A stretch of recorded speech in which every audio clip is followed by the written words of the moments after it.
Good afternoon, everyone. Good afternoon, sir.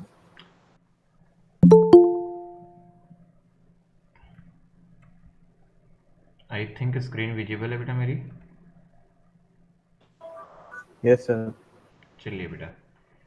बेटा पिछली class में हमने यहाँ तक बात कर ली थी. जस्ट दो नए पैरामीटर्स डिफाइन किए थे अपने लिए अपन ने. The new parameters were mean free path और रिलैक्सेशन टाइम. बेटा जैसा इनका नाम है वैसा ही इनका काम भी है. मीन फ्री पाथ क्या होता है सर? एक्चुअल में ये पाथ लेंथ है जब तक पार्टिकल फ्रीली चलता है, मतलब बिना किसी के टकराए. एवरेज मतलब उसका कि जितना चला उसका एवरेज पाथ लेंथ कितनी आने वाली है. सो this is the mean free path. बिल्कुल बेसिक सा पॉइंट है बिटू जो आना चाहिए हमें. So what is this? This is the length of path which particle travels without colliding on an average. इसी तरह बेटा रिलैक्सेशन टाइम क्या हो गया सर? ये भी नाम से ही लगता है. रिलैक्सेशन मतलब एक तरह से बेटा मतलब रिलैक्स मोड में था पार्टिकल. तो जब जब नहीं कोलाइड कर रहा था, फ्रीली चल रहा था, तब तक रिलैक्स पोजीशन में था. तो the mean free path is also termed age relaxation time. Tau is the average time between two successive collision. बेटा दोनों टर्म्स बहुत बेसिक बेसिक है, हमें दिमाग में रहनी चाहिए दोनों. कोई भी दिक्कत इनमें नहीं होनी चाहिए. तो क्या बेटा इतना समझ में आता है? तब आगे बढ़े हम. Yes, sir. चलिए तो फिर बेटा आगे बढ़ते हैं.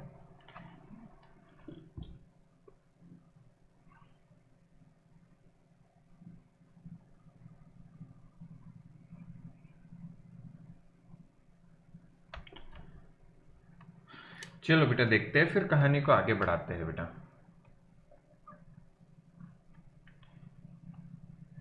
What we are going to see is drift velocity and electric field. तो बेटा ड्रिफ्ट वेलोसिटी और इलेक्ट्रिक फील्ड के बीच में क्या रिलेशन होता है, हम वो अब यहाँ पे देखने वाले हैं मेनली. कि दोनों के बीच में क्या रिलेशन होता है और क्या बेटा इनका रिलेशन रहता है. उससे फिर आगे हम अपने डेरिवेशंस की तरफ चलेंगे. That is Ohm's law derivation. बहुत बेसिक चीज है बेटा, बस ध्यान से समझना. ये तो बहुत ही बेसिक तरीके से होता है. बेटा यहाँ पे देखो, हमारे पास हम कंडक्टर का डायग्राम बार बार बनाते रहते हैं. लेटेस्ट से बेटा सर ने पहले भी तो सर एक रिलेशन कराया था इसका. हाँ, करंट और ड्रिफ्ट वेलोसिटी में देखा था बेटा, है ना. तो मान लो ओके V सर. वोल्ट की बैटरी है और L लेंथ है बेटा यहाँ पे. इस कंडक्टर की, हम कंडक्टर की L लेंथ को कंसीडर करके काम कर रहे हैं. तो बेटा आप सबको पता है पोटेंशियल ड्रॉप देखो कंडक्टर के अक्रॉस कितना हो जाएगा. तो हम लिखते हैं बेटा पोटेंशियल ड्रॉप अक्रॉस कंडक्टर. तो बेटा कंडक्टर के क्रॉस पोटेंशियल ड्रॉप हो जाएगा V और लेंथ कंडक्टर की है L. याद करो बेटा कैपेसिटेंस में हमने सीखा है कि V can be written as E multiply by L. सीखा है क्या ऐसा कुछ? ED लिखते थे ना पोटेंशियल ड्रॉप को कैपेसिटर की प्लेट्स के across. Yes sir. So potential can be Yes, written sir. As electric field multiply by length. तो बेटा पोटेंशियल ड्रॉप मिल गया तो फील्ड कैसे लिख सकता हूं? इस कंडक्टर के अक्रॉस बेटा एक फील्ड सेटअप हो जाएगा. यहां नेगेटिव यहां पॉजिटिव, इस डायरेक्शन में एक फील्ड सेटअप हो जाता है. This field can be written as electric field developed.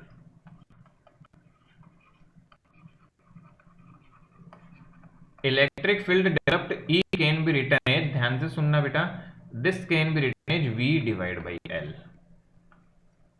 तो ये एक बात हमें ध्यान रखनी है. मैग्नीट्यूड की बात करते हुए डायरेक्शन हमने मार्क कर दी है for the time being. So electric field developed can be written as V by L. Good. Yes sir. चलिए तो ये बात एक तो हमें ध्यान रखने की होगी बेटा.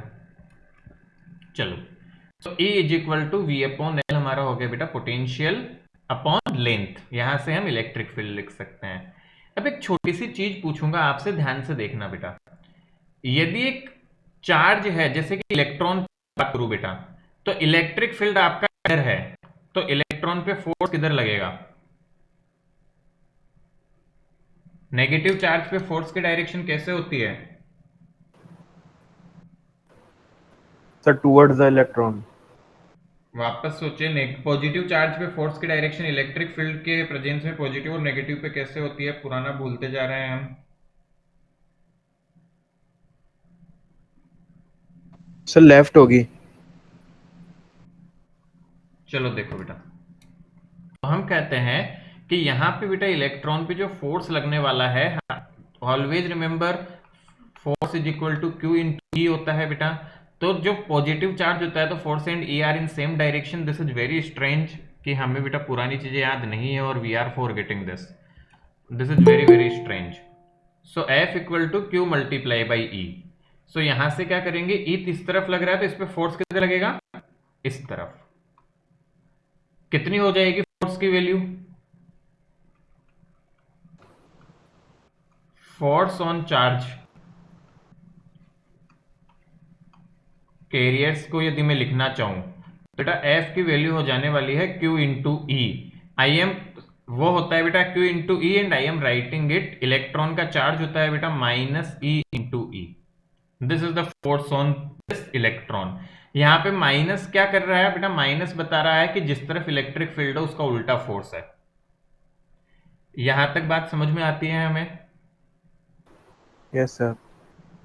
चलो आगे देखो बेटा, पहले वापस समझे, ये केवल डिफाइन कर रहे हैं हम, सब चीजें पता है हमें। वी पोटेंशियल ड्रॉप है तो इलेक्ट्रिक फील्ड हो गया वी बाई एल। हमेशा अब ये बात पता नहीं कितनी बार रिपीट की जाए, इट इज वेरी सरप्राइजिंग कि हम आंसर भी नहीं करते हैं न बोलते हैं।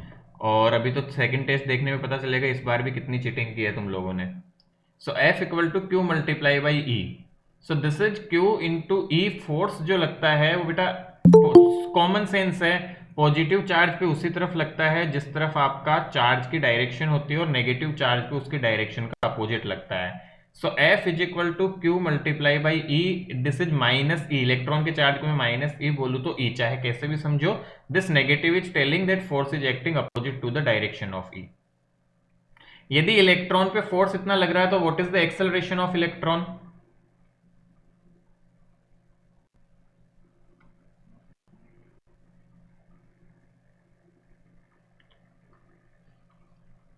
फोर्स पता हो तो एक्सेलरेशन कैसे निकाले? Force by mass. So this is equal to F upon mass of electron. So this will become minus E upon me. देख लो एक बार और पूछो कुछ दिक्कत हो रही है तो, यहां तक जो भी मैंने 2-3 लाइनें लिखी।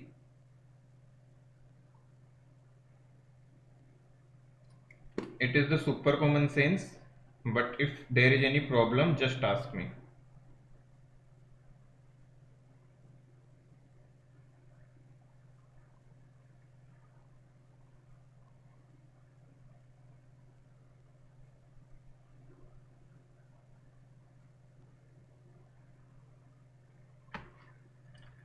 हाँ ना मैं आगे बढ़ू? Yes, sir. चलो, क्या क्या बात की? ये सब कॉमन सेंस की बात है। V by L Q E, ये पुराना चैप्टर चल रहा है एक तरह से, भी नहीं तो कुछ आया ही नहीं है यहाँ तक। फोर्स बच्चे की छोटी क्लास से पढ़ते आते हो, एक्सेलरेशन फोर्स पता हो तो कैसे निकालते हैं, आई थिंक ये सब चीजें पता होनी चाहिए। उसके बाद हमें क्या करना है, ध्यान से देखो बेटा, यदि मैं इलेक्ट्रॉन को समझना इस बात को बेटा, इलेक्ट्रॉन्स की इलेक्ट्रिक फील्ड नहीं होता तो वेलोसिटी कितनी होती है? क्या थर्मल वेलोसिटी होती थी? Yes sir. तो हम क्या और यू से डिनोट किया करते थे बेटा? तो ध्यान से देखना, initial speed of any electron, initial speed of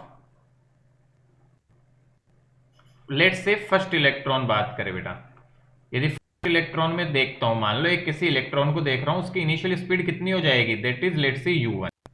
this is due to the thermal speed, ये आपकी बेटा थर्मल स्पीड, क्योंकि इनिशियली विदाउट वोल्टेज वो अपनी u स्पीड से दौड़ रहे थे। This is thermal velocity.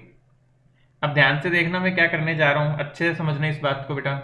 So this is thermal velocity. इसी तरह बेटा initial speed of second electron लिखना चाहूं तो क्या होगी?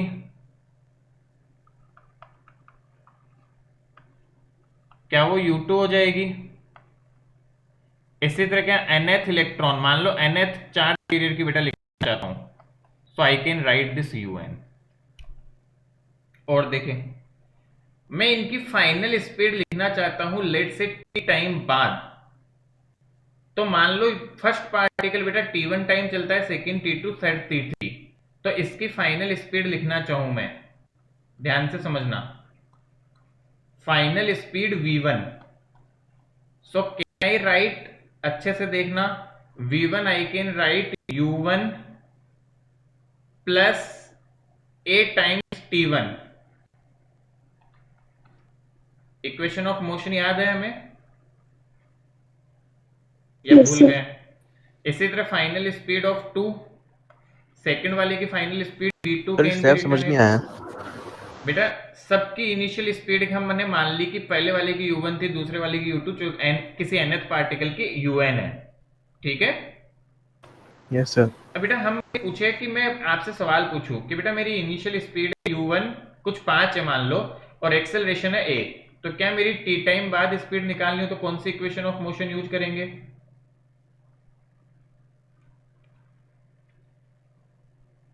First. इक्वेशन ऑफ मोशन बेटू याद है ना, मैं 3 इक्वेशन ऑफ मोशन होती है, v yes equal sir. To u plus at वगैरह। तो मैं बोल रहा हूँ बेटा फाइनल स्पीड v चाहिए, तो that can be written as u plus at, तो वही किया है। तो u1 plus a into t1, v2 क्या होगी, क्या मैं लिख सकता हूँ u2 plus a into t2, sorry T पे नहीं आएगा वेक्टर का साइन, क्लियर? इसी तरह बताओ बेटा nth पार्टिकल की स्पीड क्या होगी, vn।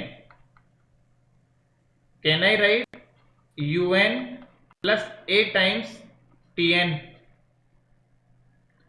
एक बार देख लो Yes, अच्छे sir. से यस सर। बेटा, देखो क्या हुआ समझो वापस। पार्टिकल्स रेंडमली भटक रहे थे, ये हम ऑलरेडी डिस्कस कर चुके हैं, let me again show you. सब फर्क है कि हम पढ़ नहीं रहे, देखो ढंग से। इनिशियली बात करते हैं हम, तो u1 u2 u3 un are velocities of electrons, then u1 plus u2 plus u3 इन सबका वेक्टर सम 0 होता है। और देख लो इसके बाद बेटा हमने ये बात कर ली थी पहले ही, तो वही चीज लिख रहा हूं, तो u से फाइनल वेलोसिटी बेटा कितनी होगी। अब ध्यान से समझना क्या होता है बेटा, हम एक टर्म डिफाइन कर रहे थे, drift velocity. What is drift velocity? This is average of these velocities. तो हम क्या बोलते हैं बेटा, ध्यान से समझना, ड्रिफ्ट वेलोसिटी वो होती है जिससे वो एक्चुअली इलेक्ट्रॉन्स आगे बढ़ते हैं, और वो एक एग्जैक्ट हम एवरेज लेते हैं। So what we will say, ध्यान से समझना बेटा, हम डिफाइन कर चुके इसको, बट इसका रिलेशन निकालने की कोशिश कर रहे हैं। Drift velocity we can be written as c v1 plus v2 plus up till vn by n। So this is the drift velocity. इन सबकी वैल्यूज को जब लिखूंगा, ध्यान से समझना बेटा, जब इन सबकी वैल्यूज को रखूंगा तो यहां पे मैं u1 plus u2 plus u3 को एक साथ ले लूंगा, u1 plus u2 plus dash dash dash up till un, इनको हमने एक साथ ले लिया, देखो डिवाइड बाई n, प्लस ए सब में कॉमन है क्योंकि सब पे सेम फोर्स लगेगा, सबका चार्ज सेम है, इलेक्ट्रिक फील्ड सेम है। So I can write it a times t1 plus t2 plus tn upon n। क्या ये समझ में आता है क्या? Yes, sir. Yes sir. मैंने बस Yes, ऐड sir. किया है इनको और n से डिवाइड किया है। यदि ये क्लियर है तो खत्म काम बेटा। देखो vd becomes 0 plus a times t1 plus t2 plus tn upon n। कुछ याद आ रहा है क्या, टाइम का एवरेज क्या होता था?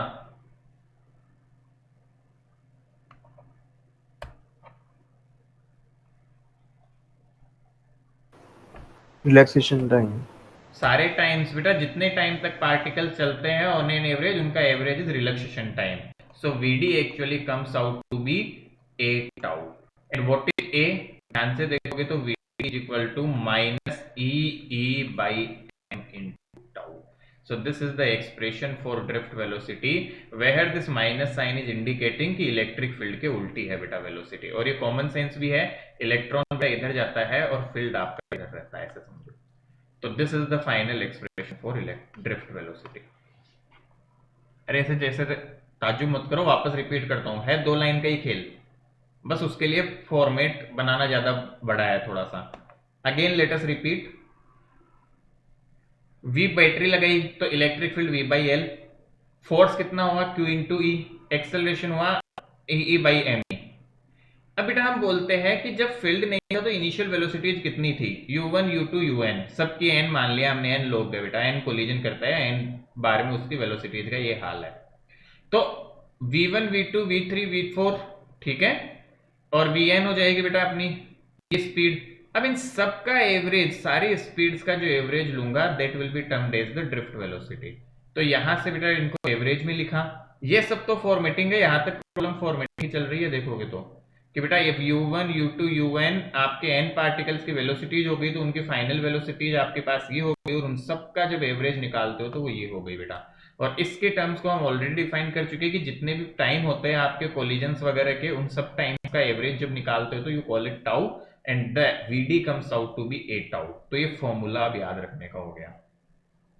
थोड़ा टिपिकल है क्योंकि इसमें डिफाइन करने का पार्ट बहुत ज्यादा है, बाकी ये तो थोड़ा सा पार्ट है। अच्छा, इसको जीरो कैसे कर दिया मैंने यहाँ पे? सर क्योंकि वो एक दूसरे को कैंसिल आउट कर रही है स्पीड। वो बताया था बेटा पहले कि थर्मल वेलोसिटीज एक्चुअल में नेट रिजल्ट लाती ही नहीं है, उनका नेट सम जीरो होता है, and we have already written this here also. आप देखोगे तो हम ऑलरेडी इसको लिख के भी आ चुके हैं, u1 plus u2 plus un का Yes, sir. सम जीरो होता है। तो जीरो को किसी से भी नंबर से डिवाइड करो, वी विल गेट जीरो। तो zero plus vd upon tau, तो vd की वैल्यू आ जाती है minus E upon M upon tau. तो क्विकली बेटो इसे लिखो जल्दी से, फिर आगे बढ़ते हैं।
बेटा देखो, करते समय थोड़ा देखो भी, किसी स्टेप को रिपीट करने की नीड है क्या, हमें समझ में आ रहा है क्या?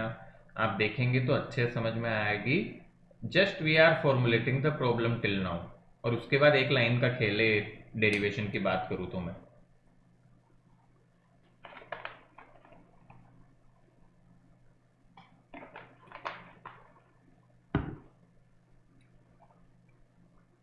Electric field relation,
is it done बेटा? Sir, done. आगे बढ़ूं मैं? Yes, sir.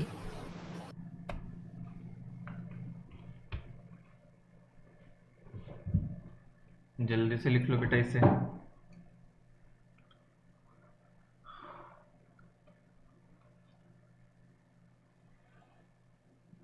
सर जो अपन ने इलेक्ट्रिक फील्ड लिखी थी उसका तो कहीं यूज ही नहीं आया। अभी आएगा बेटा, सबका आएगा, चिंता क्यों करते हो? अभी आगे कहानी बाकी है।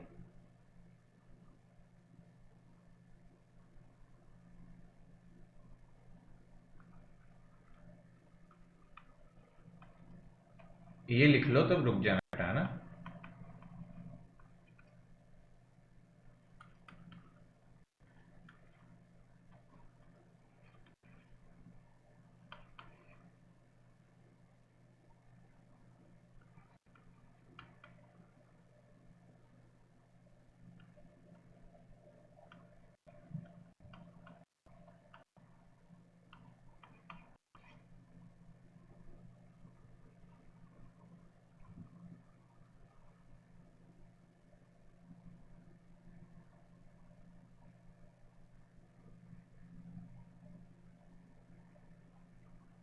डन।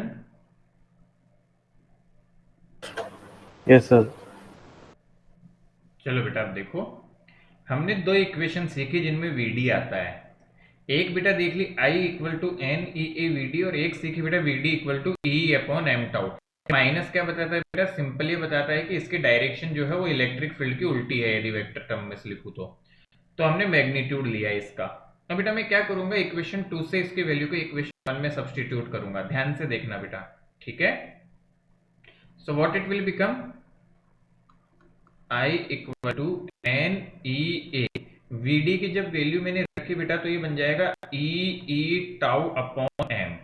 तो चीजों को थोड़ा सिंप्लीफाई करके लिखते हैं, देखो N E square by M. अब देखो बेटा ए एक तो है यहाँ, और ई को अब रिप्लेस करेंगे हम। ई को हम लिखेंगे V by L into tau.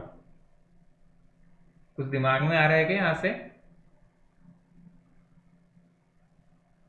क्या समझे कैसे किया मैंने? Since yes sir. E equal sir ये टू, समझ नहीं आया। अरे बेटा इसकी जगह देखो, पहले तो इसकी वैल्यू रख दी, वीडी की वैल्यू, इस वीडी की वैल्यू बेटा E E Yes, sir. By tau by M, और यहाँ कैपिटल ई को बेटा लिख दिया मैंने वी बाई एल, और ई और ई को मल्टीप्लाई करके लिख दिया ई स्क्वायर। Yes, sir. अभी देखो बेटा ढंग से, मैं v को एक तरफ रख रहा हूं, बाकी सबको दूसरी तरफ भेज रहा हूं। तो v को हम एक तरफ रख रहे हैं, बाकी सबको हम दूसरी तरफ भेज रहे हैं। तो देखो क्या बनेगा, बस बेटा लिखने का तरीका थोड़ा अलग होगा इसको। I am writing it m upon N square tau multiply by l upon A. ध्यान से देखना, multiply by v is written as, इस पूरी टर्म को बेटा v को एक तरफ लिखा, बाकी सबको इस तरफ भेज दिया, और इनको ऐसे थोड़ा टुकड़ों में लिख लिया। नजर आ रहा है?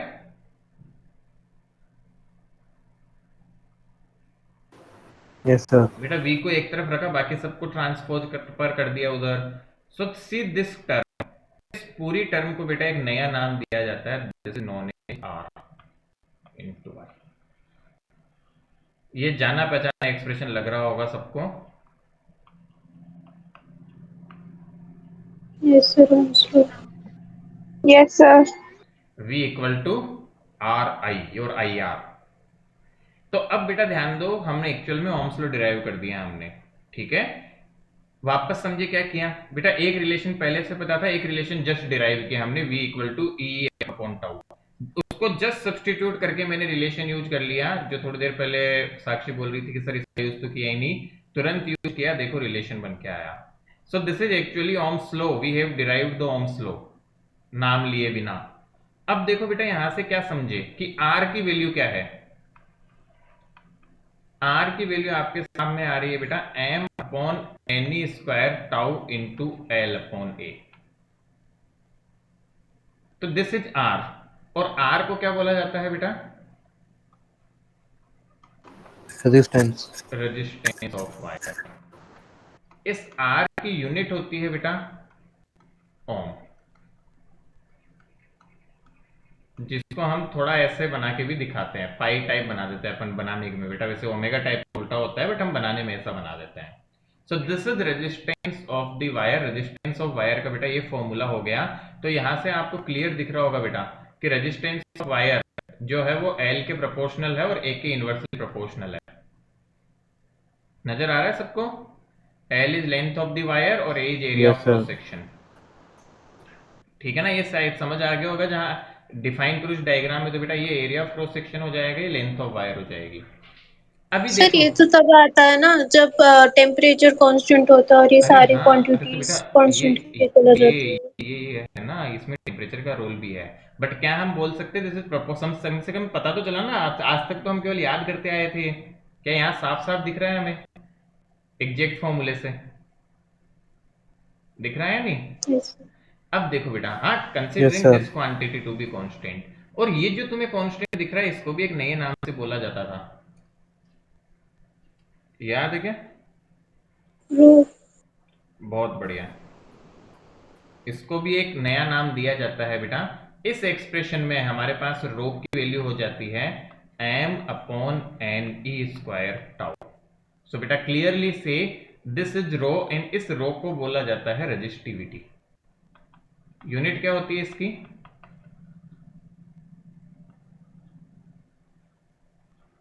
यूनिट हो जाती है बेटा इसकी ओम मीटर। ठीक है बेटू? सो इसकी रेजिस्टिविटी एक्चुअल में, तो आज तक जो 10th क्लास का फॉर्मूला तुमने याद किया था that was rho l by A, ये याद किया था, याद तो यही किया था क्या? Yes sir. बट अब तुम्हें यस पता सर। चल Yes, चुका sir. है कि एक्चुअल में ये रो क्या होता है। तो बेटा रो पता है, बस तुम तो ये फॉर्मूला अलग से याद रखो। आई विल से कि ये फॉर्मूला अलग से याद रखो कि rho equal to M upon N E square tau. इसको सब्सटीट्यूट कर देना तो आर आ जाएगा, और आर आ गया तो बड़ा फॉर्मूला चाहिए वी और आई का, तो उसमें सब्सटीट्यूट कर दो तो वो आ जाएगा। So you just remember this. तो बेटा क्या यहाँ अब तुम्हें क्लियर पता चल रहा है? हम बार बार कहते थे कि resistivity is independent of length and area. क्या इसमें कभी लेंथ और एरिया दिख रहा है क्या तुम्हें? नो देख लो सर। बेटा, ये केवल मास पे डिपेंड करती है, टाउ मतलब रिलैक्सेशन टाइम पे, एन पे नंबर ऑफ पार्टिकल्स पे, और इलेक्ट्रॉन के चार्ज पे डिपेंड करता है। मतलब this is a property of material. इस पे डिटेल चर्चा करेंगे हम इन दोनों पे। अभी के लिए बेटा क्या सीखे, ये लिखने के बाद पहले बेटा यहां नोट डाउन करे, और यहां से बेटा फिर करने के बाद ये वाला पोर्शन लिख लो एक बार, देन फिर इन पे डिटेल बात करते हैं ओम्स लॉ पे। तो जल्दी से लिखो, then we are going to study Ohm's law in detail.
Sir अगर ओम्स लॉ डिफाइन करना हुआ तो सर पहले की भी दो पूरी डिफाइन करनी पड़ेगी। नहीं नहीं, ऐसा कुछ नहीं है, डिफाइन अभी करेंगे बेटा। डेरिवेशन आ जाता है यदि, तो पहला वाला भले डिफाइन नहीं करना पड़ेगा, it depends on the number of marks बेटा। एक्चुअल में वैसे पूछा नहीं जाता, डू नॉट वरी, है ना, ये डेरिवेशन पूछा नहीं जाता ओम्स लॉ का। आपका पहला वाला डेरिवेशन जैसा मैंने बताया था 2 नंबर में आता है बेटा, 2 से 3 नंबर में। उसी तरह ड्रिफ्ट वेलोसिटी और इलेक्ट्रिक फोर्स का भी 2 या 3 नंबर में डेरिवेशन आता है बेटा। तो ये ओम्स लॉ का अलग से नहीं पूछा जाता, it's a very very rare event, और पूछा ही नहीं गया आज तक, सच बताऊं तो, कि डिराइव ओम्स लॉ, ऐसा कुछ नहीं पूछा जाता है। बट हम बता रहे बेटा कि ये दिया हुआ रहता है, तो हमने ये दोनों डेरिवेशन कर लिए। यदि दोनों चीजें पता है तो क्या यहां तक पहुंचना बड़ी बात है? No sir. बस ये बात काम की है जो दिमाग में रखनी है, ठीक है। और ये फॉर्मूला याद करना है तुम्हें, रोका, ये बिल्कुल टिप्स पे होना चाहिए, M upon N square tau. इसलिए बेटा मेन तो ये डिराइव करते हैं हम। Yes sir. देन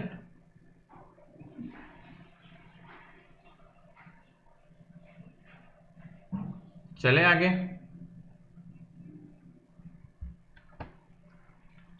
बेटा और सब बच्चों ने लिख लिया इतना, मैं आगे बढ़ूं? Yes sir. चलो बेटा, तो अब काम की चीज पे चलते हैं। तो सबसे पहला टॉपिक बेटा अब हमारे पास आता है ओम्स लॉ। अभी तक हमने उसको बिना बोले बेटा डिराइव कर दिया, तो अब उसके बारे में थोड़ा सा लिख लेते हैं। तो बेटा हम क्या कहते हैं, ध्यान से समझना बेटा। At constant temperature, at constant temperature, potential difference across conductor is directly proportional to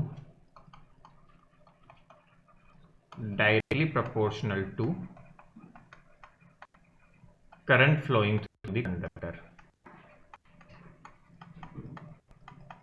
current flowing through the conductor। तो बेटा बहुत ही बेसिक रूल है, 10th क्लास में भी पढ़ते आए हो तुम। व्हाट वी से, if V is the potential drop across the ends of conductor and current I is flowing in the conductor, ठीक है बेटा। So this is directly proportional to I and the proportionality constant comes out to be R, where R is known as the resistance of the wire। याद है ना ये सब हमें, या भूल गए? ठीक सर है। याद है। इसकी यूनिट वगैरह बेटा मैं ऑलरेडी लिखवा चुका हूँ, डेफिनेशन और फैक्टर्स पे बात करेंगे अभी थोड़ी देर बाद।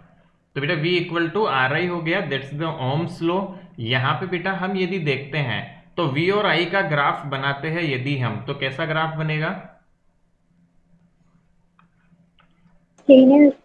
V वर्सेज I का स्ट्रेट ग्राफ लाइन। बनाओ तो बेटा स्ट्रेट लाइन से पास होती हुई लीनियर बनेगी। इस ग्राफ का स्लोप क्या रहेगा? Resistance. Slope of graph will be resistance बेटा। स्लोप हमें रेजिस्टेंस के बारे में बताने वाला है, वेरी वेरी इंपॉर्टेंट बेटा, याद रखें हम। तो इसी बात पे क्वेश्चन करवाता हूं, ठीक है बेटा। ये पोर्शन यहाँ पे रखे, क्वेश्चन यहाँ लिख रहा हूं मैं। 2 क्वेश्चन लिख रहा हूं, देखिए तुम्हें समझ आएगा तुम करते हो क्या। बेटा V वर्सेस I ग्राफ दिया है और ऐसे 2 लाइन बनी हुई है, 1 इज R1 1 इज R2, और एक बेटा I वर्सेज V का ग्राफ दिया हुआ है, वही 2 लाइंस बनी हुई है ऐसी, 1 इज R1 1 इज R2। इनमें क्या रिश्ता है दोनों ग्राफ से देख के बताना है। मतलब R1 बड़ा है कि R2 बड़ा है, R1 छोटा है कि R2 छोटा, बोले नहीं, अपना अपना बेटा आंसर लिखे इसको। तो क्विकली पहले ये लिखो, फिर इस एग्जाम्पल से R1 और R2 को रिलेट करो यहाँ पे, और बताओ बेटा कौन सा बड़ा है कौन सा छोटा है दोनों में, दोनों ग्राफ से देख के।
सर फर्स्ट वाले में R1 बड़ा है R2 से।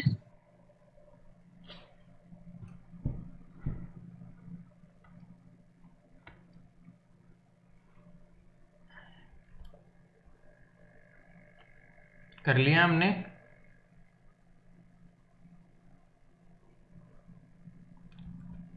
जल्दी करो बेटा।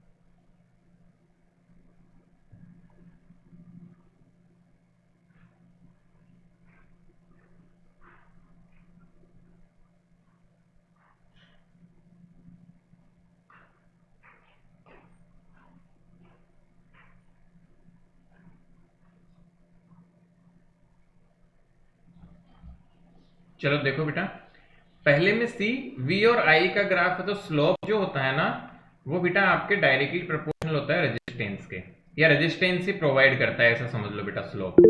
तो यहाँ पे θ1 और यहाँ θ2, तो जिसका स्लोप ज्यादा उसका रेजिस्टेंस ज्यादा, सो वी से बेटा R greater than R2। But ये आई और वी का ग्राफ है, तो स्लोप यहाँ पे जो होगा ना बेटा वो आपका 1/r प्रोवाइड करेगा, तो जिसका स्लोप ज्यादा होगा उसका रेजिस्टेंस कम होगा। तो यहाँ पे आई कैन से कि R1 is less than R2, ये रिश्ता है बेटा। समझ में आया कैसे पता किया?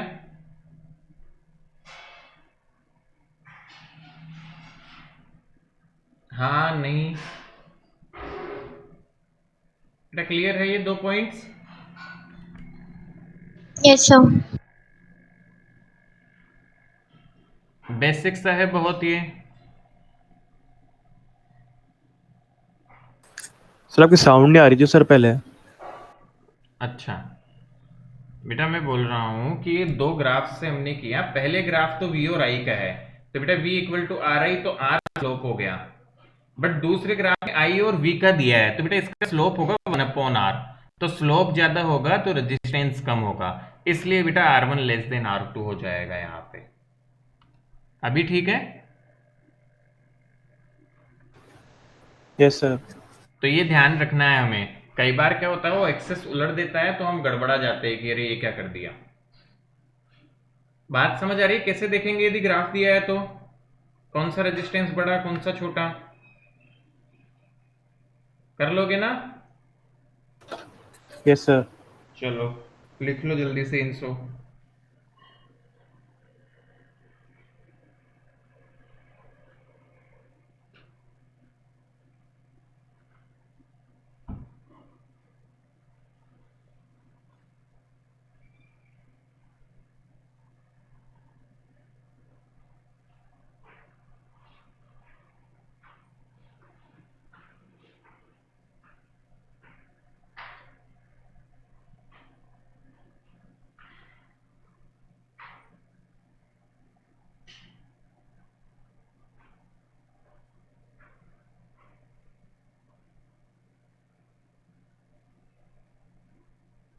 डन बेटू?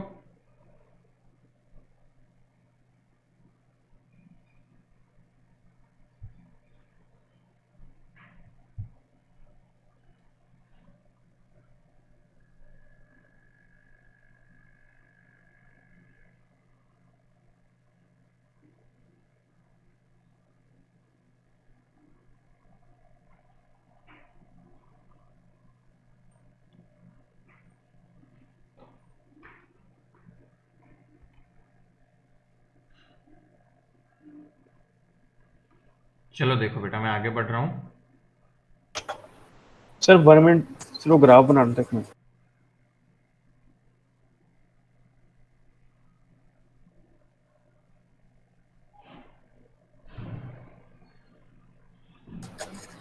Yes sir done. चलिए बेटा, तो अब बिटू आगे बढ़ते हैं थोड़ा सा, और हम एक टर्म आती है थ्योरेटिकल पोर्शन है बेटा बिल्कुल छोटा सा, उसको ध्यान से देखेंगे।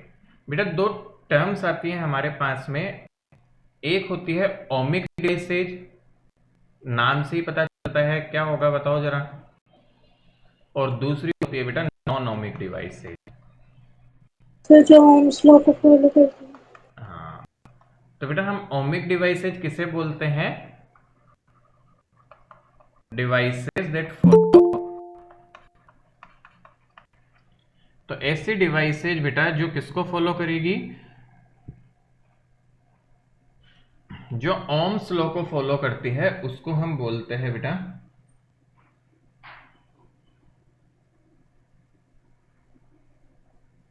जो devices that follow Ohm's law,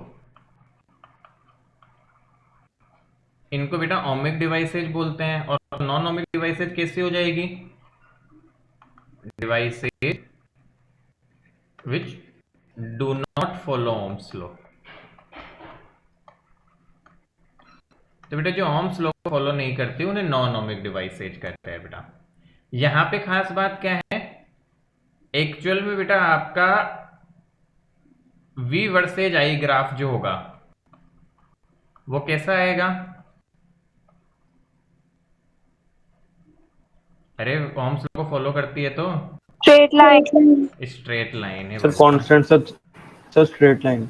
और यहाँ पे बेटा V वर्सेज I ग्राफ जब आप बनाते हो वो कर्व आता है, that is not straight line. Curve nature होता है बेटा, नॉट स्ट्रेट लाइन। ये जनरली देखने को मिलता है। जनरल बेटा ग्राफ्स का बनाए हम तो छोटा सा ऐसे बना लेंगे, वैसे इसका तो तुम्हें पता ही है V वर्सेज I का ग्राफ बेटा जैसे ऐसे जा रहा है, बट यहाँ पे डिफरेंट नेचर के ग्राफ देखने को मिलते हैं। जैसे कि बेटा I वर्सेज भी बनाता हूँ क्योंकि ऐसे ग्राफ बेटा ज्यादा बनते हैं, हम आगे सीखेंगे भी। ऐसे ग्राफ देखने को मिलते हैं, आप देखोगे आगे जाके कि I वर्सेज V का ग्राफ जब मैं बनाता हूँ तो मान लो इस तरफ I और इस तरफ V है, तो बेटा हमको ऐसे ग्राफ देखने को मिलते हैं। ये सब जो होता है ना बेटा, अब इसके बारे में बस इतना ही ध्यान रखना है, maximum device follow Ohm's law. जो हमें नहीं करती उनका ध्यान कुछ रखना है बेटा। तो इसमें हमें बस जो नाम ध्यान रखने हैं वो हो गया आपका diode. Diode is one of the device which do not follow Ohm's law, और diode is a semiconductor based device. इस पे बड़ी स्टडी बेटा पूरी की पूरी कहाँ पे होती है, अपना पूरा चैप्टर है इस पे। ये ग्राफ कैसे बनते हैं, क्या होता है, पूरा चैप्टर है उस पे, तो वहां पे करेंगे। बस अभी हमें इस चैप्टर में बेटा दिया हुआ रहता है कि ओमिक या नॉन ओमिक क्या होती है, इसलिए नाम लिखते हैं बेटा उनका। डायोड्स हो गए बेटा, ट्रांजिस्टर हो गए, ये सब डिवाइसेज है हमारे पास में, ठीक है। अदर देन दिस बात करें बेटा तो आपकी एलईडी वगैरह हो गई, जैसे घरों में एलईडी आजकल आती है जो डायोड पे बेस्ड होती है, this is known as light emitting diode. तो बेटा ये सब डिवाइसेज ऐसी है जो ओम्स लॉ को फॉलो नहीं करती, ओम्स लॉ के अकॉर्डिंग नहीं चलती। और भी है बट मोटे मोटे तौर पे हमें ये ध्यान रखना है, अदर देन दिस हम मानते हैं कि ओम्स लॉ को फॉलो करते हैं डिवाइसेज। बात समझ आ रही है? Yes sir. और डिटेल्ड बात बेटा यहाँ पे और भी चीजें आती हैं, बट वो जो भी चीज हमें ध्यान रखनी है, मेन अभी के लिए 2-3 नाम काफी रखो, कोई पूछेगा तो ये पूछेगा ओमिक डिवाइस है नॉन ओमिक डिवाइस में डिफरेंस क्या होता है, और सच बताऊं तो पूछता भी नहीं है। डोंट वरी, वहां पे चैप्टर में पढ़ लोगे तब अपने आप सारी पता चल जाएगी कौन कौन सी है। बस एक पता होना चाहिए कि ऐसा होता है, जरूरी नहीं हमेशा ओम्स लॉ फॉलो ही हो। क्लियर?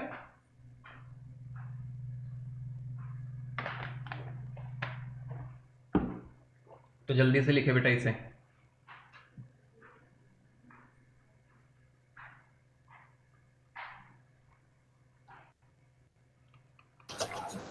ये कौन से चैप्टर में सर थर्ड चैप्टर ग्राफ बनाने पड़ेंगे?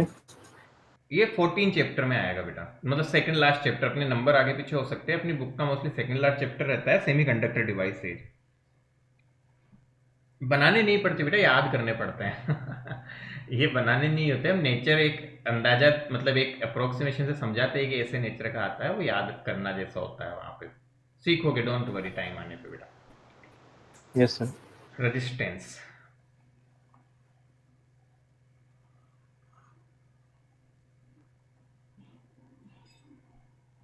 आपके लॉजिक गेट्स होते हैं वो भी नॉन ओमिक कैटेगरी में आते हैं, बट अभी उन सब पे चर्चा मत करो। नाम सुना होगा ये शायद, इसलिए बस बोल दिया मैं।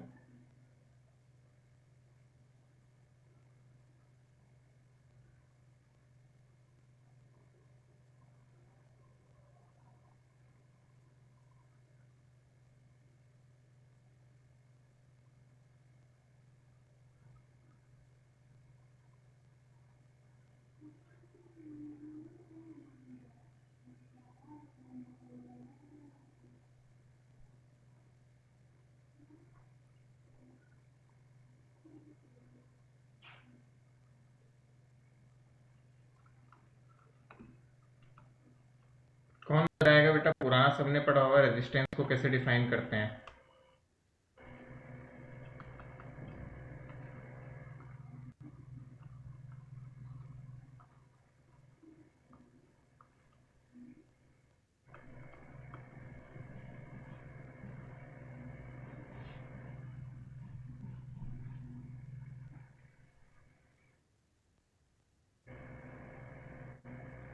How we define resistance? Anyone?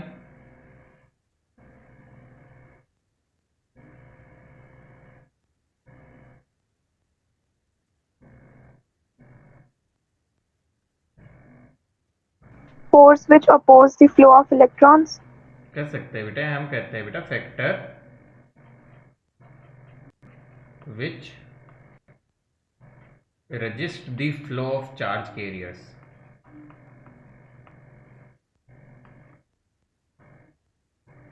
Flow of charge carriers inside a conductor. तो बेटा ऐसा कोई फैक्टर है जो आपके चार्ज कैरियर्स के फ्लो को रजिस्ट करता है, अपोज करता है। जो वर्ड चाहे यूज कर सकते हो, ऐसा कुछ नहीं है। रेजिस्टेंस इसलिए रजिस्ट वर्ड यूज कर दिया, इसी से बेटा रेजिस्टेंस नाम आता है ना।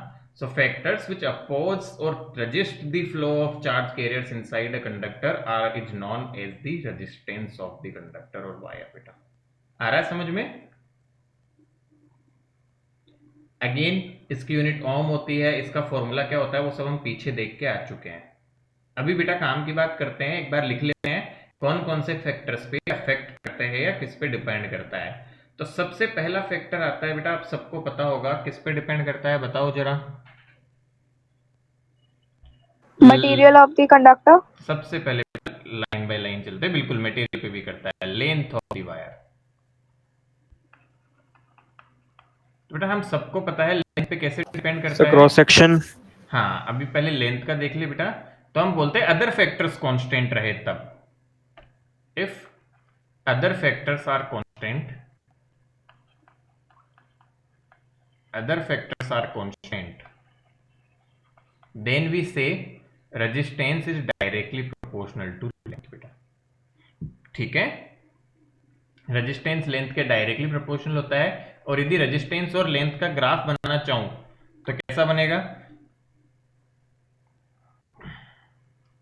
ऐसा कुछ सीधा प्रोपोर्शनलिटी है। अच्छा एक बात बताओ, इसी बात पे मैं तुमसे क्वेश्चन पूछूं कि मान लो एक 10 ओम का रेजिस्टेंस है, उसके 10 टुकड़े कर दिए इक्वल लेंथ के, तो हर टुकड़े का रेजिस्टेंस कितना होगा? 1 1। आया बात समझ? बेटा 10 एक वायर पूरे का 10 था, उसके 10 टुकड़े कर दिए तो 10 टुकड़े हो गए रेजिस्टेंस के भी, क्योंकि रेजिस्टेंस और लेंथ क्या होते हैं? Directly proportional. ध्यान में आनी चाहिए बात, समझ में आनी चाहिए, बिल्कुल बेसिक बेसिक है बेटा। कि कोई वायर है, उसके तुमने टुकड़े किए तो रेजिस्टेंस उसकी लेंथ के प्रोपोर्शनलिटी में टूट जाता है बेटा। क्लियर? तो जल्दी से बेटा ये लिखो, फिर आगे बढ़ते हैं। Quickly write this, then we are moving ahead. जल्दी जल्दी लिखो।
डन बेटा, बढ़े आगे।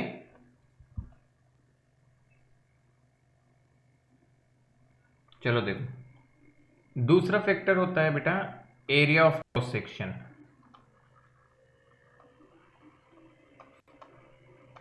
तो हम क्या बोलते हैं बेटा, अगेन अदर फैक्टर्स कांस्टेंट है बेटा, है ना। Resistance is inversely proportional to area of cross section. मतलब रेजिस्टेंस बेटा, एरिया बढ़ेगा तो रेजिस्टेंस क्या होगा, कम होगा। तो यदि हम इसका ग्राफ Yes, sir. बनाते हैं तो रेजिस्टेंस का एरिया के साथ यदि बनाता हूं तो बेटा ऐसे डिक्रीज करता हुआ बनेगा, कि जैसे जैसे एरिया बढ़ेगा रेजिस्टेंस कम होता चला जाएगा। ठीक है, सर इसमें कर्व होगा इस वाले में? हाँ कर्व एरिया के साथ, क्योंकि बेटा एरिया की इनवर्स प्रोपोर्शनलिटी है। ठीक है, यस सर। और 1 बाई एरिया के साथ बनाऊं तो फिर ये स्ट्रेट लाइन होगा, क्योंकि 1 बाई एरिया के तो directly sir proportional same length का? तो उस तरह से, है ना। हाँ बिल्कुल, तो ये स्ट्रेट लाइन होगा 1 बाई एरिया के साथ, क्योंकि बेटा 1 बाई एरिया पे डायरेक्ट प्रोपोर्शनलिटी है ग्राफ की। ये तो ग्राफ मैनिपुलेशन से बेटा, आप देखो ये तो बहुत बेसिक से ग्राफ मैनिपुलेशन से जैसे चाहो करते जाओ। ये ग्राफ जो होता है ना बेटा, इसको रेक्टेंगुलर हाइपरबोला बोलते हैं, बट क्या अभी इतनी बातें करने का वो नहीं है अपने पास, ये सब सिखाने का टाइम मैथमेटिक्स में। But this is actually nature of rectangular hyperbola. किसी ने नाम सुना है क्या गलती से? No sir. मैथमेटिक्स वाले बच्चे? सर हाइपरबोला सुनिए। अच्छा हाइपरबोला सुना, रेक्टेंगुलर हाइपरबोला नहीं सुना? कोई बात नहीं, इट्स फाइन बेटा। तो इसको रेक्टेंगुलर हाइपरबोला बोलते हैं वैसे। चलो देखो बेटा, दो फैक्टर देख लिए, तीसरा फैक्टर देखो। सर अभी के लिए इम्पोर्टेंट है क्या वर्ड ये?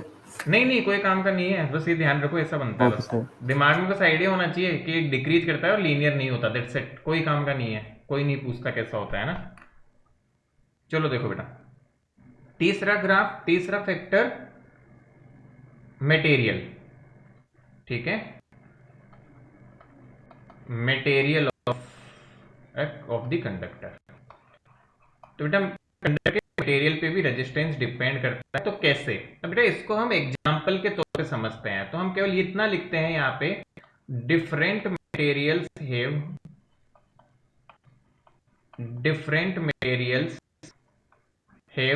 different value of resistance,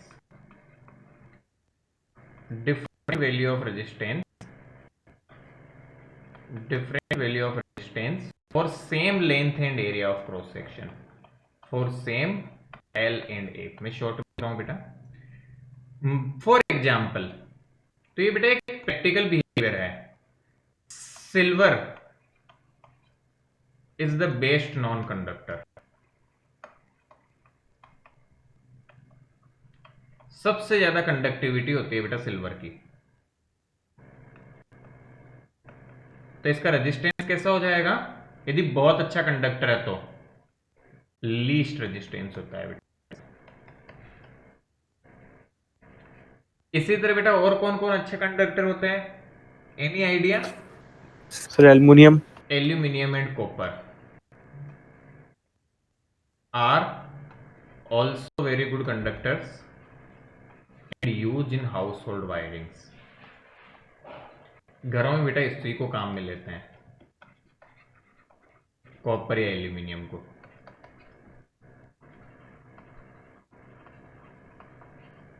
अच्छा आप कोई पूछे सर चांदी को काम में क्यों नहीं लेते, तो सबसे बेस्ट है सर कॉस्टली है बस ले। है ना। तो बेटा बहुत कॉस्टली है, कोई छोड़ेगा ही नहीं वायर्स को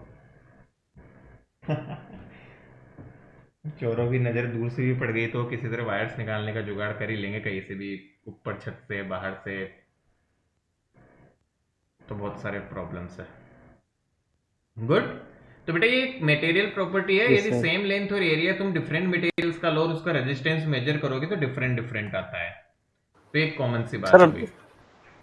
सर अलॉय भी यूज होते हैं क्या इसमें? हाँ अलॉयस का भी बनते हैं बेटा, अलॉय भी बनते हैं, बिल्कुल बनते हैं। उस पर भी बात है बेटा, अपने एक टेबल दी हुई होगी बुक में, आपने छोटी क्लास में 10th में भी पढ़ी होगी, है ना। तो अलॉयज भी यूज आते हैं, स्पेसिफिक पर्पज से यूज आते हैं। वो सारी बातें बेटा जस्ट बेसिक बताऊं तो अपने एक रीडिंग लगाना, बुक में वैसे है भी नहीं, 10th तक तुमने पढ़ी है, मोस्टली नहीं पूछी जाती है। बाकी तुम्हें पता होगा अलॉय जो होते हैं उनकी रजिस्टिविटी हाई होती है और स्पेसिफिक पर्पज से काम में आते हैं। जैसे नाइक्रोम हो गया बेटा, अपने हीटिंग Yes, इफेक्ट sir. में काम आता है, तो थोड़ी चर्चा इनकी हीटिंग इफेक्ट वाले पोर्शन में करेंगे अपन। तो ये क्लियर है हमें। Third factor yes sir. तो जल्दी से नोट डाउन करो, फिर फोर्थ फैक्टर समझते हैं, that is very very important.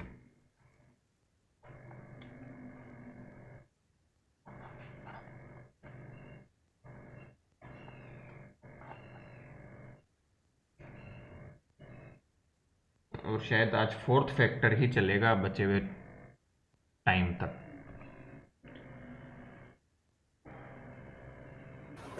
Certain. Sir temperature है क्या? हाँ बेटा, फोर्थ फैक्टर टेम्परेचर, और कहानी अब आज उसी पे चलेगी जो बच गया टाइम। अच्छा ऐसा क्या है बेटा, एक्चुअली बेटा वी विल चलो तो कांस्टेंट होता है ना। हाँ वी विल नहीं बेटा, we will derive a mathematical expression for the effect of temperature. चलो देखते हैं बेटा। So the fourth factor on which resistance depends is temperature. दो टुकड़ों में तोड़ रहा हूँ क्योंकि इस पे थोड़ा टाइम लगेगा बेटा। तो बेटा हम पूछे टेम्परेचर पे कैसे डिपेंड करता है, तो देखो बेटा ये समझाऊंगा मैं, और फिर उसको तुम्हें तुम्हारी लैंग्वेज में लिखना है। शॉर्ट में मैं लिखना बता दूंगा, बट कैसे लिखना है वो भी सिखाऊंगा बेटा। तो टेम्परेचर डिपेंडेंस को समझने के लिए पहले तो हम बोलते हैं बेटा, दो केस लेते हैं। सबसे पहले केस में हम देखते हैं बेटा मेटल्स और कंडक्टर्स। चाहे मेटल बोलो चाहे कंडक्टर बोलो, सिमिलर सी बात है। अब यहां पे बेटा हम रो का फॉर्मूला इंट्रोड्यूस करते हैं। वी नो, हम ऑलरेडी जानते हैं बेटा, rho equal to M upon N E square tau. थोड़ी देर पहले डेरिवेशन किया था, तो जैसे मुझे याद है वैसे आपको भी याद होना चाहिए। नहीं भी याद तो बेटा अब याद कर लोगे आज की क्लास के बाद। क्या याद आ रहा है? ऐसा कुछ निकाला था हमने थोड़ी देर पहले डेरिवेशन करके। गुड। Yes. तो अब देखो बेटा, मैं जो Yes, sir. बातें बोलने जा रहा हूं ध्यान से सुनना बेटा, अच्छे से बस समझना है इसको बेटू। शॉर्ट में लिखूंगा सब कुछ बेटा, ध्यान से देखते जाना। एज टेम्परेचर, अपर एरो का मतलब है इंक्रीज। जैसे जैसे टेम्परेचर इंक्रीज करता है बेटा, this implies collision become fast. क्यों ऐसा होता है, कोई बताएगा? काइनेटिक एनर्जी बढ़ता है। बहुत बढ़िया बेटा। बेटा जैसे जैसे टेम्परेचर बढ़ाओगे काइनेटिक एनर्जी बढ़ेगी और कोलिजन्स बहुत फास्ट फास्ट होने लगेंगे। अच्छा बेटा, कोलिजन्स बहुत फास्ट होने लगे तो क्या टाउ का क्या होगा बताओ? टाउ होता था एवरेज टाइम, क्या होगा टाउ का? कम हो जाएगा। टाइम बेटा डिक्रीज हो जाएगा। क्या समझ में आ रहा है? This implies tau decrease. ये यहां तक जो बेटा दो लाइन लिखी वापस सुनो। जैसे ही टेम्परेचर बढ़ाते सर हैं बेटा, कनेक्टिविटी इशू था सर, मैं वापस समझा दो। हाँ बेटा, जैसे ही टेम्परेचर बढ़ता है कोलिजन्स फास्ट हो जाते हैं। नॉर्मल सेंस से बेटा हमेशा होता है, किसी भी मटेरियल का टेम्परेचर बढ़ाओगे तो उसमें पार्टिकल्स के कोलिजन बढ़ जाते हैं, काइनेटिक एनर्जी बढ़ जाती है उनकी। और जैसे ही बेटा Yes, sir. कोलिजन फास्ट हुए, तो कोलिजन फास्ट हो गए मतलब जल्दी जल्दी टकरा रहे हैं, तो क्या जितने देर तक वो फिर रहा वो टाइम कम हो गया, रिलैक्सेशन टाइम कम हो गया। तो रिलैक्सेशन टाइम बेटा कम हो गया। ध्यान से सुनना। अब बेटा एम पे तो कोई फर्क पड़ने वाला है नहीं गर्म पड़ने से, एन पे कोई फर्क पड़ने वाला नहीं, और ई पे कोई फर्क पड़ने वाला नहीं है। तो जैसे ही कोलिजन्स आपके टाउ डिक्रीज हुआ, इस फॉर्मूले से आप क्लियरली कह सकते हैं दिस इंप्लाइज रो इंक्रीज। बोलो आया समझ में? Yes sir. और रो इंक्रीज कर गया मतलब रेजिस्टेंस ऑल्सो इंक्रीज। तो अल्टीमेटली शॉर्ट में क्या ध्यान रखना है? शॉर्ट में तो बेटा ये ध्यान रखना है कि टेम्परेचर बढ़ने से रेजिस्टेंस बढ़ता है। किसका बढ़ता है? मेटल्स का। और एक्सप्लेनेशन कोई पूछेगा तो क्या करोगे? मैं बोल के बता रहा हूं बेटा, ये जो लिखा हुआ है ना इसको शब्दों में बदलना है। ऐसे एरो करके मत बना गया ना, जीरो मिल जाएगा, क्योंकि एग्जाम एरो कुछ नहीं समझेगा। तो तुम्हें इसको अपनी लैंग्वेज में ट्रांसलेट करना है जो यहां लिखा। कैसे करोगे? As temperature increase, collision becomes fast, and hence since collision becomes fast the relaxation time decrease, and from the formula written above we can see as relaxation time decrease the resistivity increase, and since resistivity is directly proportional to resistance hence resistance also increase। क्या बात समझ में आई क्या बेटा? देखो ये रटना नहीं है, तुम्हें याद ये चीज होनी चाहिए जो यहां लिखी है। इसको लैंग्वेज में ट्रांसलेट करना तुम्हें आना चाहिए। तो आई होप लैंग्वेज में ट्रांसलेट कर लोगे। क्लियर Yes, बात sir. Yes sir. है ना? अब वो लैंग्वेज बेटा यहाँ 4 लाइन लिखता है, कोई मतलब नहीं है, मेरा भी टाइम जाता है, आपका भी जाता है। ये छोटी सी चीज है, just try to remember this. उसको भी रटना नहीं है, बहुत बेसिक है। टी बढ़ा, कोलिजन फास्ट हुए, कोलिजन फास्ट हुए, टाउ घटा, रो बढ़ा, बढ़ा। अब दूसरा पार्ट आता है बेटा इसका, ध्यान से देखो। फॉर सेमीकंडक्टर्स, थोड़ा बहुत सेमीकंडक्टर के बारे में पहले पढ़ा है हमने। क्या पढ़ा है, कोई बताएगा? टेम्परेचर बढ़ाने पे सेमीकंडक्टर की कंडक्टिविटी अच्छी हो जाती है, यदि याद हो तो।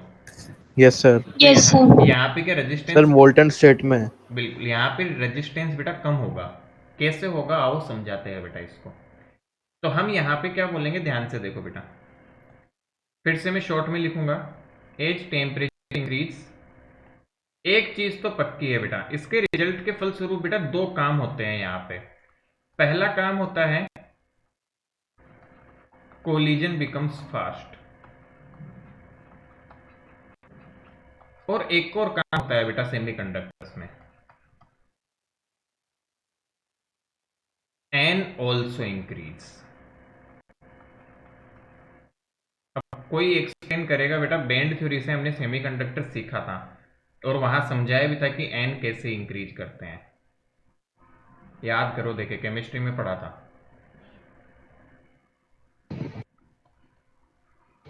यस सर, इलेक्ट्रॉन की मूवमेंट समझ गए। वैलेंस बैंड, कंडक्शन बैंड, कुछ सिखाया था कि टेम्परेचर बढ़ाने से इलेक्ट्रॉन यहाँ यस से सर। कहाँ गए, मार जाता है कंडक्शन कंडक्शन बैंड में। तो इसलिए क्या होता था, नंबर ऑफ चार्ज बढ़ जाते थे, तो कंडक्टिविटी बढ़ जाती थी। ये सब एक्सप्लेन किया था बेटा वहां, यहाँ सबकी जरूरत नहीं है अभी के लिए। अभी के लिए बस इतना ध्यान रखो बेटा, एन भी बढ़ जाता है इनमें। तो एन जब बढ़ गया तो अब देखो बेटा क्या चीज होगी, आपका एन भी बढ़ा, कोलिजन्स भी बढ़े, तो किससे डिसाइड करे बताओ? तो एन कोलिजन बढ़ने का मतलब क्या हुआ बेटा, कोलिजन बढ़ने से टाउ घटा, और यहां से बेटा एन बढ़ा। तो बेटा डिनोमिनेटर की दो चीजें वेरी कर रही है, एन बढ़ रहा है और टाउ घट रहा है। तो कैसे पता लगाए कि रो का क्या होगा? तो क्या क्वेश्चन दिमाग में आना चाहिए बताओ? सर आप किसी तरह हमें ये बता दो कि कौन सा कम बढ़ रहा है और कौन सा ज्यादा, मतलब किसका इफेक्ट ज्यादा है, मतलब बढ़ रहा है, बढ़ने वाला ज्यादा तेज से बढ़ रहा है या घटने वाला ज्यादा तेज से घट रहा है? तो क्या आंसर कर पाएंगे इस चीज का? अरे बात समझ रहे हो क्या यस सर। बेटा? समझो, अब ये दो चीजों पे डिपेंड कर रहा है। तो हम ये बोले कि अब दोनों में से कैसे जज करें? तो आप किसी तरह बोल दो सर इन दोनों का कंपैरिजन बता दो कि ये बहुत तेज बढ़ रहा है और ये कम तेजी से घट रहा है, तो बढ़ने का इफेक्ट ज्यादा हो जाएगा, तो ये गिर जाएगा, और जो हो रहा है उसके हिसाब से होता है। तो बेटा ये तो इसका रिजल्ट हुआ, और हमें क्या देखने को मिलता है, N increase rapidly, an increase rapidly as compared to decrement in tau। तो क्या इफेक्ट होगा ओवरऑल? तो घटेगा। तो बेटा एन बहुत तेज बढ़ा टाउ के डिक्रीमेंट के कंपेयर में, तो ओवरऑल इफेक्ट इसका बढ़ने का हो गया, तो रो घट जाता है। सो दिस इंप्लाइज में यहां बेटा शिफ्ट होना पड़ रहा है, rho decrease and this implies resistance also decrease. तो फाइनल शॉर्ट में क्या याद रखोगे सेमीकंडक्टर्स के लिए, कि जैसे जैसे टेम्परेचर बढ़ता है आपके रेजिस्टेंस क्या होगा, डिक्रीमेंट। अगेन रिपीट करता हूं कहानी, जैसे मुझे दिमाग में वैसे होनी चाहिए। सेमीकंडक्टर्स में क्या होगा बेटा, टेम्परेचर बढ़ाओगे तो कोलिजन तो फास्ट होंगे ही होंगे, कोई नहीं रोक सकता। बट सेमीकंडक्टर में एक और चीज बहुत जबरदस्त होती है कि टेम्परेचर बढ़ाने से नंबर भी बढ़ जाता है, एन जो चार्ज है उनके नंबर भी बढ़ने लगते हैं कंडक्शन बैंड में। बट हम देखते हैं दो चीज वही कर रही है, तो कैसे अंदाजा लगाए? तो सर कौन सा ज्यादा तेजी से कर रहा है? So N increase rapidly as compared to decrement in tau, hence overall effect of this denominator is increasing, so overall effect on the rho will be decreasing. Clear हुआ दिमाग में? अरे आपके दिमाग में बात? Yes sir. तो जल्दी से बेटा इसको नोट डाउन करें। हमेशा बेटा ये नहीं होता कि रेजिस्टेंस बढ़ाने से टेम्परेचर बढ़ेगा, और हमेशा ये भी नहीं होता कि रेजिस्टेंस घटाने से टेम्परेचर घटाने से रेजिस्टेंस घटेगा। It depends on a type of material, metal है या सेमीकंडक्टर। गुड। सर इसको भी लैंग्वेज में लिखना है? हाँ हाँ, वैसे इसकी तो लैंग्वेज मैक्सिमम मैंने लिख दिया है, बस यहाँ जो हाँ ये एरो वेरो लिखा हुआ है उसकी जगह बस थोड़ा सा देखना है, समझ गए? बाकी तो लैंग्वेज इसकी तो मैंने लिख ही दी है बेटा। कैसे हो जाएगा? As temperature increase, two things happen. First, collision becomes fast as well as number of charge carriers also increase. In this case, tau decrease and n increase, but we see that the increase in n is rapidly as compared to decrement in tau। तो बेटा अपनी language में बना लो, कोई नहीं, वो understanding हो जाती है इजीली, बस ऐसे एरो वेरो करके मत लिख देना, वो गलत हो जाता है, ठीक है? ये हमारे समझने के लिए प्रॉपर है, अंडरस्टैंडिंग के लिए, इससे समझ में जल्दी आता है हमें, और ज्यादा रटना भी नहीं पड़ता, इसलिए ऐसे लिखवाया जाता है और कुछ नहीं।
जल्दी से लिख लो बेटा, फिर एक कॉमन सेंस की चीज पूछूंगा, देखें।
बेटा लिख लिया ऊपर तक, यहां तक का?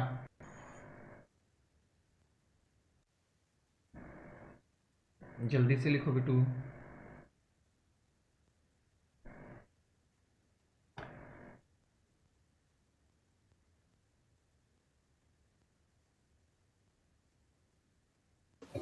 Yes sir.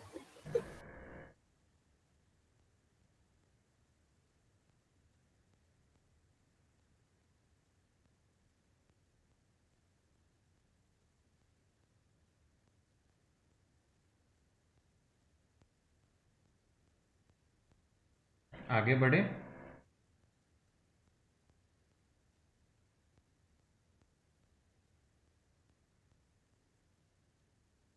Yes sir. चलो बेटा आगे बढ़ाते हैं कहानी को, ठीक है?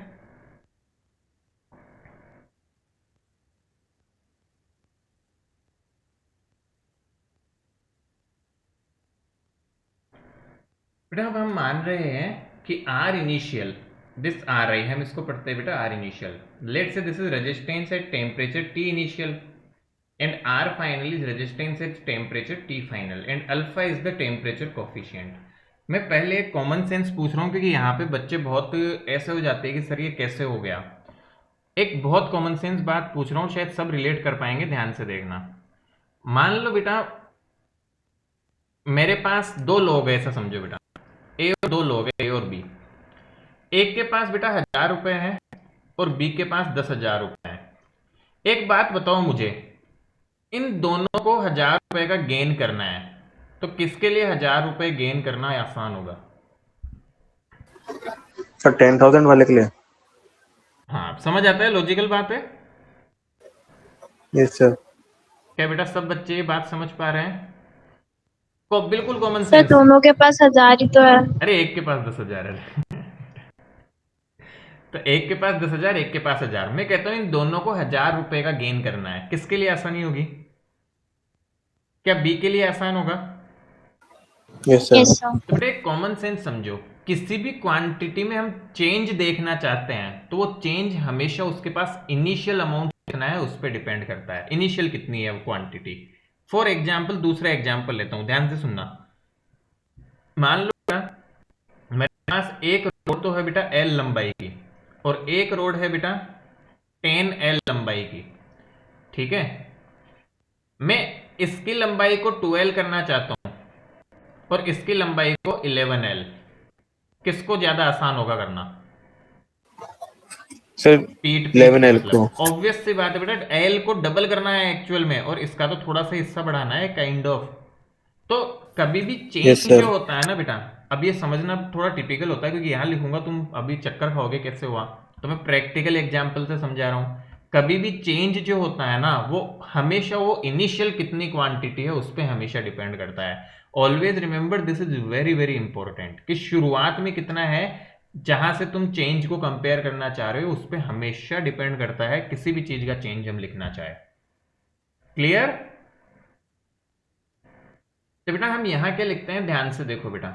We say that let on increase in temperature, on increase in temperature by dt, dt amount.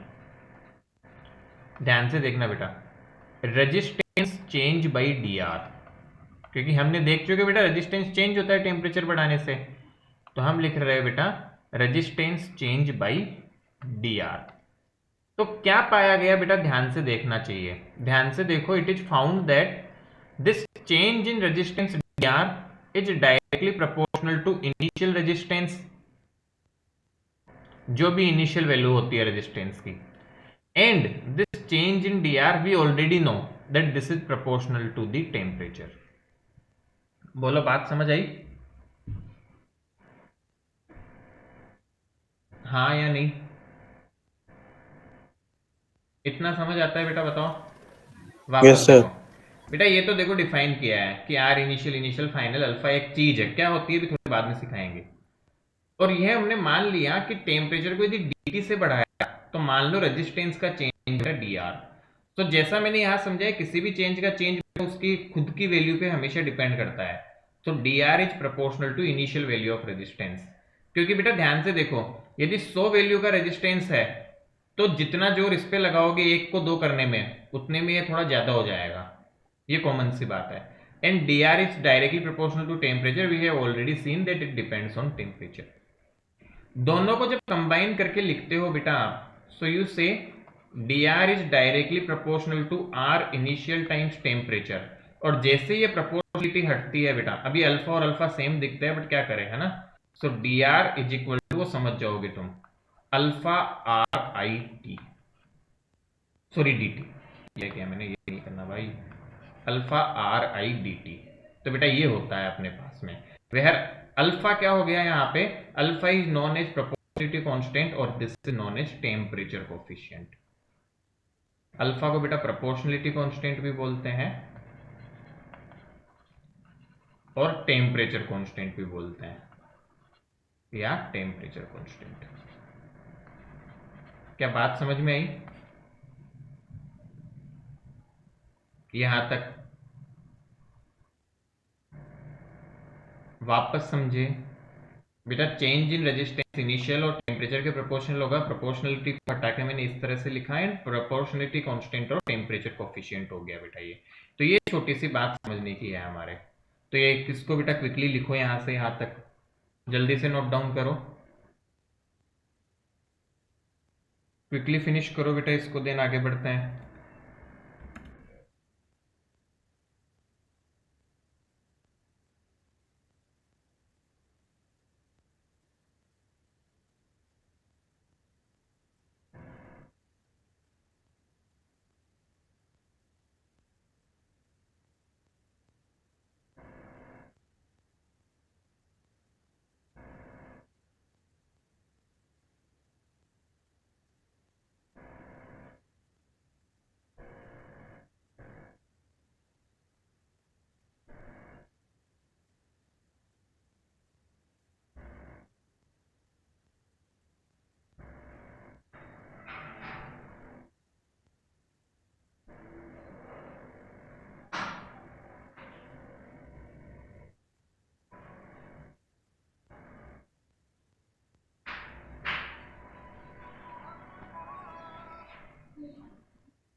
Sir done.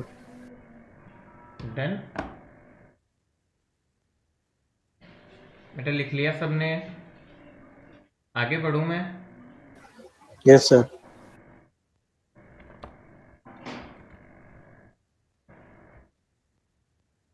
चलो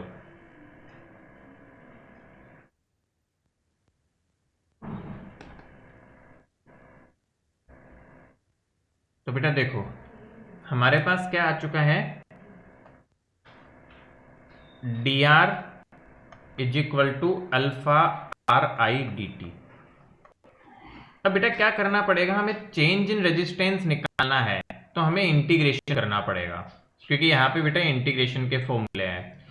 तो यहां से हम क्या करते हैं बेटा, डी आर पे integration is equal to R I, तो देखो कांस्टेंट है, alpha D T. R I तो कांस्टेंट होगा बेटा, इनिशियल रेजिस्टेंस। अब टेम्परेचर की लिमिट कहां से कहां तक होगी बताओ, क्या टी इनिशियल से? जब इनिशियल टेम्परेचर टी इनिशियल है तो रेजिस्टेंस कितना था देखो, आर इनिशियल। और जब टेम्परेचर बनके टी फाइनल हो जाता है तो रेजिस्टेंस हो जाएगा R final. So these are the limits. क्या ये समझ में आया मैंने क्या किया? यहां पे देखो सर ये पॉइंट समझ नहीं आया बेटा, D R equal to alpha R I D T. हमें एक्चुअल में डी आर तो छोटा सा चेंज था डी टी टेम्परेचर बढ़ाने से, हम तो मान रहे हैं कि टी इनिशियल से टी फाइनल तक टेम्परेचर बढ़ाने पे कितना चेंज आता है, तो आर इनिशियल से आर फाइनल हो जाता है रेजिस्टेंस, तो उसका रिलेशन निकालना है हमें। तो हमने इंटीग्रेशन अप्लाई कर दिया दोनों तरफ, और आर तो Yes, sir. कांस्टेंट इनिशियल तो वो रह गया। अब बेटा देखो ये जनरल बात हुई, बट 99% केस में, और जो 1% हो केवल जेई में होता है, बोर्ड में तो आज तक नहीं हुआ और शायद होना भी नहीं चाहिए। 99% केस में अल्फा जो होता है ना बेटा, वो टेम्परेचर इंडिपेंडेंट होता है। तो यदि ये टेम्परेचर इंडिपेंडेंट है तो क्या मैं इसको इंटीग्रेशन से बाहर निकाल सकता हूं, या ये कांस्टेंट होता है ऐसा? तो जो चीज कांस्टेंट होती है उसे इंटीग्रेशन से बाहर निकाला जा सकता है। Yes sir. तो ये तो बेटा जनरल वेव है, but truly speaking this is very rare. जो 1% बोल रहा हूँ वो भी जेई ने कुछ एक दो बार पूछा हुआ है, बाकी बोर्ड में कभी नहीं आया। फिर भी बेटा ये बताते समय हम तो दोनों ही तरह से बताते हैं, पूरा जनरलाइज वे क्या है। तो एक्चुअल में आपका क्या बन जाता है बेटा, ये D R integration R initial से R final is equal to R I alpha को बाहर आ गया इंटीग्रेशन से D T initial to T final. क्या करना है बेटा, आप सबको पता है, ये कई बार कर चुके, इंटीग्रेशन डीएक्स होता है एक्स, तो इंटीग्रेशन का डी आर का हो जाएगा आर, लिमिट कहां से कहां तक, आर इनिशियल से R final is equal to R initial times alpha D T का इंटीग्रेशन होगा टी, लिमिट टी इनिशियल से टी फाइनल। तो यहाँ पे बेटा वैल्यूज रख दो, तो वैल्यूज रखने पे आया R final minus R initial equal to R initial times alpha, इसको बेटा अंदर लिमिट रखोगे तो आ जाएगा T final minus T initial. तो बेटा यहाँ पे देखो इस T final minus T initial को हम एक नई टर्म बोल देते हैं, तो आर फाइनल देखो कितना आ गया, R initial plus R initial alpha delta T. We call it delta T, where what is delta T? Delta T is difference of temperature between initial and final situation. यहां से कुछ common आता हुआ दिख रहा है क्या? सर आर आ जाएगा। R are initial initial 1 plus alpha delta T. जिन बच्चों ने 11th क्लास में बेटा हीट थर्मल एक्सपेंशन पढ़ा तो उनके लिए जाना पहचाना फॉर्मूला है। यस लेंथ का भी था उसमें और बिल्कुल। रेजिस्टेंस तो बेटा अब फाइनल फॉर्मूला कैसे याद रखोगे? आर फाइनल, किसी भी फाइनल टेम्परेचर पे तुम्हें रेजिस्टेंस निकालना है, this is always equal to R initial 1 plus alpha delta T, where delta T is final minus T initial. Again tips पे होना चाहिए फॉर्मूला। तो इतनी सारी जो माथापच्ची की वो ये फॉर्मूला निकालने के लिए की है, उसको हमने इसलिए किया है कि हमारा ये फॉर्मूला निकल के आए। एक छोटी सी बात पूछूंगा, इस एक्सप्रेशन को देख के बताओ जरा, for metals alpha greater than 0 हो गया लेस देन 0? सोच लो जरा, पहले ये आंसर करो जरा। Sir greater than 0। अब देखो कैसे करेंगे बेटा, टेम्परेचर बढ़ने से रेजिस्टेंस बढ़ता है, तो टेम्परेचर बढ़ाऊंगा तो ओवरऑल इधर बढ़ोतरी आनी चाहिए, तो अल्फा को पॉजिटिव होना पड़ेगा। बट सेमीकंडक्टर्स के लिए क्या होगा? Alpha sir negative. नेगेटिव होगा, क्योंकि नेगेटिव। टेम्परेचर बढ़ाने पे आर गिरना चाहिए। वो गिरेगा कब? जब इसमें से कुछ सब्ट्रैक्ट होगा। तो ध्यान रखिए बेटा, मेटल्स के लिए एक्चुअल में अल्फा की वैल्यू ग्रेटर देन 0 होती है, और सेमीकंडक्टर्स के लिए अल्फा जो होता है वो लेस देन 0 होता है। सो दिस इज इट। अपना पूरा बेटा ये डेरिवेशन है टेम्परेचर कोफिशिएंट का। अगेन क्या डेरिवेशन बहुत इंपॉर्टेंट है? ट्रूली स्पीकिंग ये डेरिवेशन लेस इंपॉर्टेंट है, इस पे न्यूमेरिकल्स आते हैं बेटा, इस पे ठीक है, इस फॉर्मूले पे बेस्ट न्यूमेरिकल्स आते हैं। बट खैर हमें तो करना ही था हमारी कंप्लीशन के लिए। सो वन से एक बार देख लोगे तो ऐसा कुछ दिक्कत नहीं है बेटा कि ये बहुत डिफिकल्ट है, बस ये छोटा सा है जो ध्यान में देने का है आपके। बाकी ये पता है तो फिर तो ये बहुत आसान ही डेरिवेशन है बेटा, तो ये थोड़ा सा एक बार ध्यान रखें। This formula is very important, there are lots of numericals based on this formula which we will solve in the next class. तो बेटा क्विकली लिख लो, आज हम इसी टॉपिक पे एंड करेंगे। इसका फॉर्मूला बेटा क्वेश्चन करेंगे नेक्स्ट क्लास में, और फिर हम रेजिस्टेंस का सीरीज और पैरेलल कॉम्बिनेशन देख के सर्किट थ्योरी की तरफ बढ़ेंगे। गुड, तो कंप्लीटेड क्विकली। Yes sir.